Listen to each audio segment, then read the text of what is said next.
Vous nous suivez de partout en Afrique, c'est l'heure de vous informer. À la une de ce journal du 13 avril au 13 octobre 2025, la Côte d'Ivoire prendra part à l'exposition universelle d'Osaka au Japon. Vous le verrez dans ce journal pour la 4e fois, les agents de l'Union nationale des coopératives d'épargne et de crédit de Côte d'Ivoire ont été célébrés. D'un autre côté, la fondation Lunasi avait lancé 2 caravanes qui procèdent à une série d'inaugurations d'infrastructures au profit de plusieurs régions du pays. Dans la droite ligne des activités de la première édition du Forum des femmes et des filles de Bouaké, il a été organisé des consultations médicales foraines à la préfecture de Bouaké. Détail tout de suite. Ça a toujours été un plaisir de vous retrouver pour vous tenir informés. En actualité, bonne nouvelle, du 13 avril au 13 octobre 2025, la Côte d'Ivoire prendra part à l'exposition universelle d'Osaka au Japon. En prélude à cet événement, une cérémonie d'information s'est tenue réunissant plusieurs personnalités dont Kakou Léon Adom, ministre des Affaires étrangères, Françoise Remarque, ministre de la Culture et de la Francophonie, ainsi que l'ambassadeur du Japon en Côte d'Ivoire. Quels sont les enjeux de cette participation pour la Côte d'Ivoire? Les contours ont été détaillés lors de cette rencontre. Suivez Amiko Robara. Concevoir la société du futur et imaginer notre vie de demain, c'est autour de cette thématique que se déroulera l'Expo universelle 2025 à Osaka, au Japon. Pendant 6 mois, cette plateforme mondiale rassemblera 200 pays et accueillera environ 28 millions de visiteurs. L'innovation, la culture et le développement durable seront au cœur des échanges. À cette occasion, la Côte d'Ivoire entend mettre en avant son potentiel économique agro-industriel avec un point d'honneur au cacao, principal produit d'exportation. Lors de son allocution, le ministre de l'Industrie et du Commerce a souligné les enjeux stratégiques de cette participation. Cette exposition nous donnera l'occasion de partager notre expérience et notre savoir-faire, mais aussi de marquer notre volonté de créer des opportunités pour notre commerce extérieur avec le Japon et le reste du monde. Nous voulons donner un nouvel élan aux débats et aux échanges en encourageant les progrès scientifiques et technologiques. La participation de la Côte d'Ivoire va donc générer une image positive et totalement innovante du pays, source de production de biens et de services de qualité et l'un des meilleurs marchés au sud du Sahara. Outre cet aspect, le ministre a exhorté les acteurs du secteur privé à s'impliquer activement pour cet événement et à y associer leur image, notamment pour la journée dédiée à la Côte d'Ivoire prévue le 13 juin 2025 à Osaka. Je voudrais inviter de façon solennelle le secteur privé à s'impliquer davantage à toutes les initiatives favorisant une participation honorable et digne. L'exposition universelle d'Osaka, qui débute le 13 avril et prendra fin le 13 octobre 2025, s'annonce comme une vitrine pour la Côte d'Ivoire. Elle entend y renforcer son rayonnement international en mettant en avant son savoir-faire.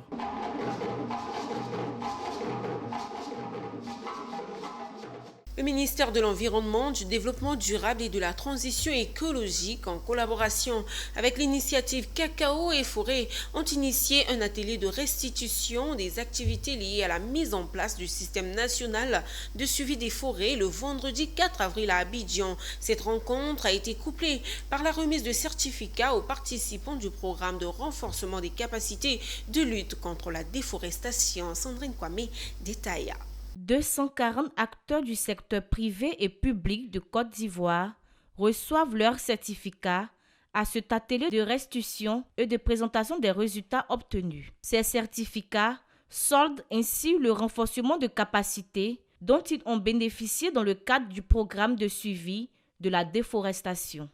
Ils ont été formés en SIG, cartographie pour la gestion de données forestières, en photo-interprétation pour le suivi et à la surveillance des forêts et en reconnaissance végétale. Ici, c'était seulement d'identifier les alertes, de déforestation. Maintenant, au niveau des eaux et forêts, nous faisons beaucoup de sensibilisation, à savoir les sensibilisations de lutte contre les feux de brousse, les sensibilisations de reboisement. Et donc, c'est dans cette optique que nous faisons toutes ces actions afin de pouvoir sensibiliser les populations sur certaines zones qui sont plus ou moins déforestées à grande échelle. Il faut savoir qu'à partir de cette formation, nous aurons des agents beaucoup plus, ayant une meilleure capacité technique de comprendre la donnée spatiale, mais réellement adaptée à la forêt, de pouvoir identifier assez aisément des alertes de déforestation à partir d'une image de télédétection. Le ministre a salué l'initiative de ce programme sur la préservation de l'environnement. Ce système national de suivi spatial des forêts et d'alerte précoce de la déforestation permettra de cibler directement les zones de déforestation afin d'assurer une meilleure efficacité des interventions dans la protection des forêts. Ce programme de lutte contre la déforestation va permettre la préservation des parcs nationaux, mais aussi va participer à l'amélioration des conditions de vie des cultivateurs de cacao. À présent, une page célébration du mérite avec les agents de l'UNACOPEXI. Pour la 4e fois, les agents de l'Union nationale des coopératives d'épargne et de crédit de Côte d'Ivoire ont été célébrés sur ce haut piédestal des femmes, des hommes, mais surtout les meilleurs processus. Au total, 4 agents et 10 processus ont été primés. Parmi eux, le processus Gérer le fonds de prévoyance a reçu le Top Calicop, plus gros lot de cette édition. Plus de détails avec mon désir Nancy Manto. Une enveloppe, le fonds de prévoyance, 500 000 francs et diplôme d'excellence.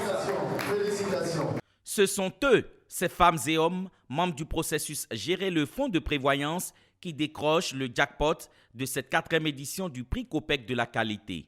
Une année durant, il leur a fallu travailler dur pour y arriver. L'édition dernière, ce même groupe a été 2e et cette année, il prend la 1re place au cours de cette cérémonie qui valorise et encourage les efforts des agents de l'UNACOPEXI.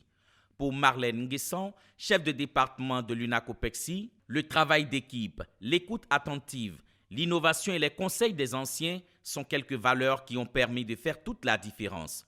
On a mis en valeur le travail d'équipe avec les commerciaux, l'écoute, donc il y a eu des innovations, des nouveaux produits, on a eu des nouveaux partenariats qui m'ont permis à ce qu'aujourd'hui on soit là. Au nombre des prix de cette soirée, celui du meilleur responsable budgétaire. C'est l'un des prix qui valorise le meilleur responsable chargé de la ressource financière et de la conformité des process. Un prix décroché pour la toute première fois par Kangaï Saint-Georges. Alors si vous voulez, le prix c'est une innovation, c'est une première. Nous sommes donc la première direction à l'avoir remporté. C'est vraiment à notre honneur, mais je pense que nous avons toutes les capacités de tenir là-bas pour les prochaines éditions. À cette occasion où joie, copieux repas et musique s'entremêlent, Moussa Mamadou, administrateur provisoire de l'UNACOPEXI, heureux d'avoir tenu cette édition, a souligné l'objectif du prix Calicop. Alors vous savez que notre institution est certifiée ISO 9001 version 2015 depuis plusieurs années. Mais en réalité, chez nous, la qualité, la célébration de la qualité est une constante. Nous sommes à la 4e édition de ce prix Calicop. Donc nous sommes à Calicop 2024. Précédemment, donc, il y a eu 3 autres éditions qui sont bien déroulées. Alors l'objectif c'est quoi? L'objectif c'est en réalité de faire en sorte que tous nos processus métiers, toutes nos façons de faire correspondent à la satisfaction de nos clients. Alors cette célébration, c'est de célébrer déjà les meilleures pratiques et les bons élèves, voilà, qui sonnent un peu comme une sorte de stimulation et d'émulation pour tous les autres qui n'ont pas pu être primés. Invité spécial de cette année, Georges Bekanti, président des qualiticiens de Côte d'Ivoire. Plusieurs millions, des trophées et des certificats ont été remis aux agents et au processus afin de les encourager à challenger leurs propres records. En culture, sachez que chaque année en Côte d'Ivoire, pendant la période de Pâques, les populations convergent vers le centre du pays pour célébrer la Paquinou. Depuis l'année dernière, un événement mobilise les festivaliers. Il s'agit du FAMUBA, festival annuel de la musique baoulé. Après le succès de l'année dernière, les organisateurs remettent le couvert pour le FAMUBA 2025. Plusieurs innovations sont annoncées, 200 000 festivaliers sont attendus et des concerts géants prévus. Ces assurances ont été données par CIMEF International lors de la conférence de presse de lancement suivie par Eunice Bogo.